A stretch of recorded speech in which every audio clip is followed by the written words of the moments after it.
Сайн мэцхан уу гал одрахын болорч мэгдэг нийтийн номын сангийн дэрэгдэх бид уншигч номын клубын ахлагч байна. Одоо ерөнхий боловсролын 4-р сургуулийн 10 байнгын суралцдаг. Би яг багасаа л ер нь өвөө дээр өссөн өвөөгийн хүүхэд.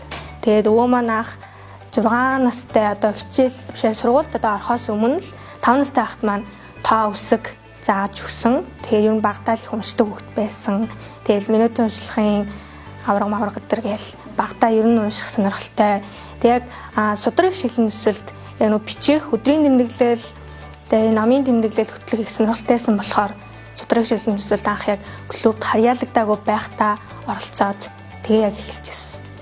Одоо яг ахлах ангид ороод том болсон гэх юм уу яг хөвгөний хөгжлийн талаарх ном илүү их сонирхож эхэлж байгаа. Тэгээ уншаа явж байгаа. Уншсан номын тоо гэвэл яг клубээрээ л хамтдаа уншсан 4 жил болсон болохоор анхнаасаа эхлээд нийт уншсан 720 гаруй ном уншсан. Тэгээд тэндээсээ 540 гаруй номын тэмдэглэл хөтөлж тэгээд 260 гаруй одоо яриа хэлэлцүүлэг хүмүүс хүүхдүүдэд яриа хэлэлцүүлэг ангийн хамт олонд ярьж өгсөн байгаа. Яг амьдралдаа одоо суралцах яг амьдралд суралцах одоо яг ёс журам гэх юм уу өөрийгөө яг хөгжүүлэх талаас нь яг ирээдүйдээ өөртөө хөрөнгө оруулалт хийж гинэ гэж ойлгож уншдаг. Тэгээл одоо цагийн менежмент, хувийн менежментээс ахуулаад одоо яг уншаал эхэлж байгаа. На клуб би биш бид гэсэн урандор байгуулагдаад 4 жил болж байна одоо яг.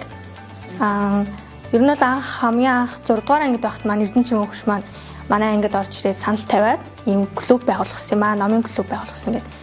Тэгээ ангийн мөш маань шөөрөөд тэгээ номын сонирхолтой, ном унших сонирхолтой хүмүүс очиод тэгээ одоо яг 4 жил болсон байна. Одоо ганцаараа биш яг хамтдаа яг ижлэн сонирхолтой, ижил өсөл мөрөөдөлтэй хүмүүс цугласан байгаа болохоор их гоё байдаг. Тэгээ хамтдаа яг цуглаад номын хэлэлцүүлэг, тэгээд уншсан номынхаа тэмдэглэлийг хөтлөөд явдаг байгаа. Одоо яг үеийнхаа хүмүүсд яг нэг юм хүчээр чи ном унш гэхгүйгээр яг үлгэрлээд ингээд байж хаа хичээдэг. Тэгээ айгүй санал ирдэгтэй манай клубд орё харьяалагдъя гээд. Гэтэ яг одоо баг манай клуб одоо яг энэ жилдээ сүүлийн жилдээ барагдаад байгуул бишээ сүүлийн жилдээ ажиллаад тийм тархацгаа. Тийм болохоор яг сургууль бүрт яг номын клуб нэгдээд явж байгаа нэг их гоё санагддаг. Үйл ажиллагаа идэвхтэй явуулах нь бас чухал та. Гэтэ яг номын клубт харьяалагдах нь заавал чухал биш шүү дээ тий. Гэртээ дүүнэртэйгээ найзтайгаа уншаа тэмдэглэл хөтлөх нь гоё. Яагаад тэмдэглэл хөтлөх? Тэмдэглэл хөтлөх нь аюу бүтээл сэтгэлгээ нэмэгддэг. Тийм зурх чадвар, бичих чадвар, тэгэл хэл яриа, тэгэл сэтгэн бодох чадвар гэх маш олон юм давуу талтай. Тийм нэг бичээд байвал бичээл байдаг. Манай анги удирдсан багш маань англи хэлний багш. Тэгээд яг анх за нэг 7 дугаар ангиасаа англи хэл дээр жижигхэн л үлгэрээс эхлээд л хамтдаа уншаал эхэлсэн нэгнээсээ суралцаал. Хүүхд бүрт одоо мөрөөдөл зорилго гэж байгаа. Тэгээ мөрөөдөл зорилгоо бод болохын тулд жижиг алхмаас л эхлэх хэрэгтэй.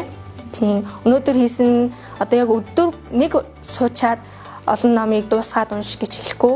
Багаар өдөр 5 хуудас уншихаас л эхлээд ном уншаад явсан. Тийм их бүхий, баг бүхий, өдөр бүр хийгээд дадал зуршил болгосноор давуу талтай. Тийм.